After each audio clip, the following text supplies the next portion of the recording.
আল্লাহ পাকের দরবারে লাখো কোটি শুকরিয়া আদায় করতেছি। তো আমরা এখানে এই পবিত্র স্থানে আইসা দাঁড়াইতে পারছি। তো এখানে অনেক পাগল মস্তান আছে।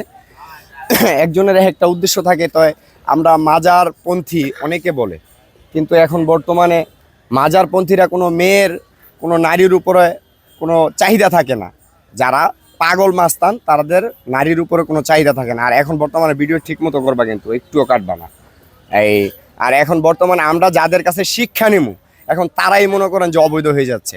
এখন আমরা যার কাছে আমার বাচ্চারা আমি রক্ষী হিসাবে তারে দেখতে দিব, মানে সেই লোকটা কি করতেছে, সেই লোকের কাছে অপরাধী হয়ে যেতেছে বাচ্চা। তো মানে আমরা এরকম একটা পরিস্থিতিতে আছি। পাগল মাস্তান একটু সিদ্ধি খায়, একটু গাছের লতা পাতা খায়, এই জন্য পাগল খারাপ, পাগল ভালো না, পাগল অপকর্মে জড়িত থাকে। কিন্তু আসলে না, পাগলের যদি তুমি সারগর্ভ বাক্য খোঁজো তাহলে পাইবা কি জানো? শুধু খালি পাগলের কাছে একটু গাঁজা, এছাড়া আর পৃথিবীতে কোনো কিছুই পাইবা না। ওর কাছে থাকবোই শুধু খালি একটু গাঁজা। কে ওই খায় গাঁজা, ওই ভাত খায় না, ওই মাছ খায় না, পানি খায় না, ওর নারীর দিকে কোনো চাহিদা নাই, ওর দুনিয়াবি কোনো চাহিদা নাই।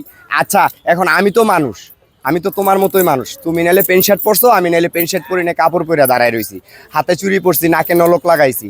হ্যাঁ, আমার মেয়ে হওয়ার সাত জাগছে দেখে লেগে আমি মেয়ে হয়েছি। কেননা এরকম কোনো কিছু বস্তু আছে বিদায় এই দুনিয়াতে সবাই নারী সবাই পুরুষ।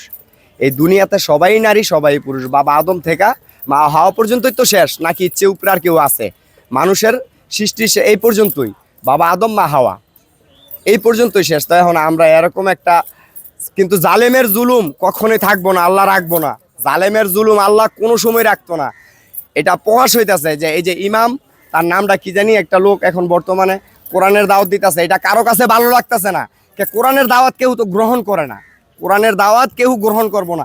এই দুনিয়াতে আইন চলবে একমাত্র কোরআনের আইন চলবো, এছাড়া পৃথিবীতে কোনো মানুষের আইন চলবো না। লা ইলাহা ইল্লাল্লাহু মুহাম্মাদুর রাসূলুল্লাহ সাল্লাল্লাহু আলাইহি ওয়াসাল্লাম। আসসালামু আলাইকুম। একটু কথা বলি, একটু প্রশ্ন করি। সেটা হলো যে আপনি বললেন যে পাগল ভাত মাছ পানি কিছু খায় না, খালি খালি একটু গাঁজা খায়। আসলে কি তাই আপনারা ভাত মাছ পানি কিছু খান না? খুব কম, যেরকম হালকা পাতলা খায়, পাগল খায় না এরকম